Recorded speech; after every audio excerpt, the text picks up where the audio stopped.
Shahram Yazdanmehr has family in Iran. He left the country in 1979. He's joined us now. Good day to you. Good day, David. Tell me about your family. Are you hearing from them at all? Yes, I did hear from my niece yesterday morning after a few days of no information, blackout, and so on. So she contacted me and told me that she's safe, her family is safe, her parents, my sister and my brother-in-law are safe. Yeah, that's all she could tell me. Where is she in the country? They all live in Tehran. I have family all over Iran, but my sister, brother-in-law, and my two nieces and their children and family live all in Tehran.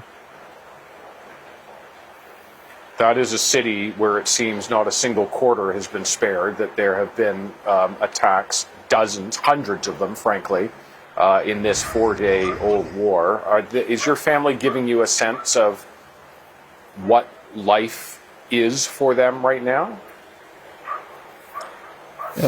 Yes, it's extremely difficult. My niece was able to just communicate a few things to me, that the bombs are disturbing, falling near their homes and all over the city, and their children are hunkered down in the house. They're scared, they won't go out. And of course, nobody is going out. They're all in their homes. The situation is not that good at all. You can imagine that you're living in a war zone. And so there's no sleep, there's no rest. It's all worries. It makes the idea of people trying to rise up against the regime seem that much more difficult, that you are exhausted and threatened by airstrikes that are happening all around you. I know that there is great debate about what would happen after, should the regime in fact disappear. But let's talk about the odds of that. Do you believe that attacks from the air, whether they last weeks or months or just days, that this will change who runs Iran? I really can't comment on that. I'm not privy to the whole situation, but all I know is that it's not a very good situation for the people, for the citizens of Iran. They did everything they could by participating in elections, by protesting, by raising their voices, by raising their arms, and to no avail, that they were not successful in getting any democratic changes to the public, to the way of living, to the freedom that they wanted. And so it's very difficult to say, but they needed help. And so I don't know if this help that has come is the right way of dealing with it, but we'll just have to wait and see what happens in the next week or so.